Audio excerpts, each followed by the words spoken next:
My name is Dionne John, and I'm here representing Enfield Food Alliance. I'm their coordinator, and this is my partner here, Candice, and she's representing Base, not food and base, like we're great base. No, that's okay.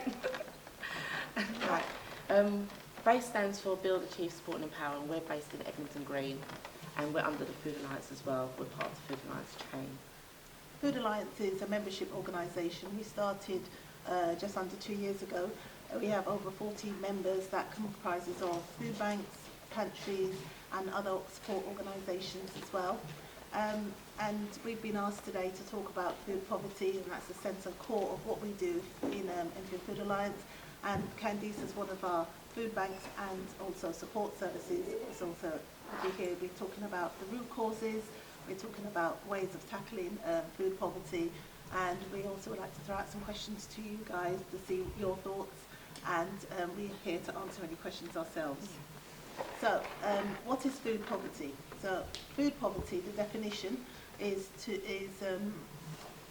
inadequate access to food for the quantities that is needed in a socially acceptable way. And that's kind of really quite bulky, a sort of description. But what we see that is that we have to give people food. We shouldn't have to give people food, but we're in a position that we have to support in the community, and lots of different types of people support. So you've got faith groups, you've just got individuals who want to give back, and that should be done in a socially acceptable way. So it shouldn't be seen as charity. They shouldn't see us have to beg for it. It should be given in a meaningful, supportive way, and that's where some of the root causes, we're looking at tackling some of the root causes. Some of the root causes of poverty is 0-hour contracts, people on low wages, inadequate health support, people with mental health issues, and so there's a number of reasons why people are in the situation they are. Income they get is not enough, so it might not even be on 0-hour contract.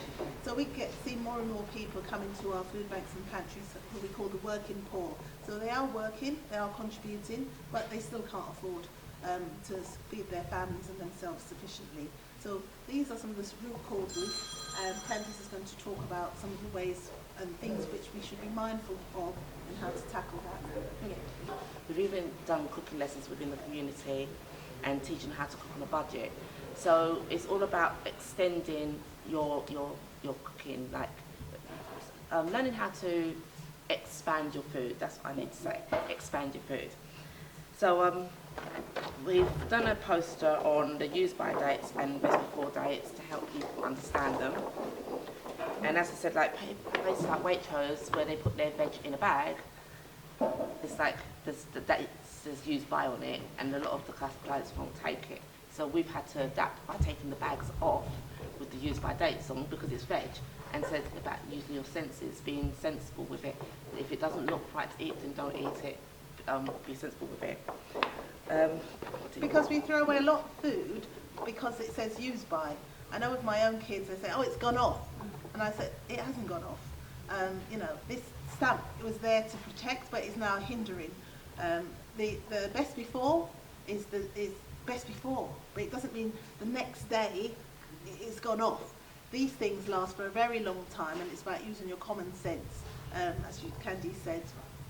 Smelling it, looking at it, making sure, don't just throw food away. Lots of food go into landfill because the date, they believe the date. If you get something which is used by today, say it was meat for example, and you cannot use it by today, freeze it, pauses that use by date. Know more about that. So some of the people we feed, we get food from redirected food, so food the supermarkets no longer can sell. And as Candice said, people are reluctant to take that food. It's perfectly good food, and we want everyone to know that it's something you can take. So that's one area we talked about. Candice also operates allotment, and she can talk more about what that means as well. Right, so as I said, on the allotments we grow food, I've got groups on different allotments. So on one group we say, all right, 10% of whatever you grow comes back to the food bank so we can give it out. We also use the allotment for things like talk therapy with the youths, try and get through to them, the gang members, and we work with a lot of the children in the community. We also try to teach people about having like that freedom mind. Like if you're angry, come take it out on the soil. That's how I see it. Don't get frustrated. Just come take it out on the soil. It'll be perfect. It won't get hurt. You know what I mean? It's fine. So we try to encourage people. Like with the lockdown, we was doing grow in a bag, and because we noticed that a lot of people was in flats and they couldn't come out because the government said you can grow in your gardens, but what about those that was in flats? So we had children growing veg in a bag, and we put them in seafood bags so they could see the process. They were learning while it was growing. So it's about using what we have to not only educate ourselves but educate the younger generation. So getting them down to the allotments, growing something, telling them what it could be used for.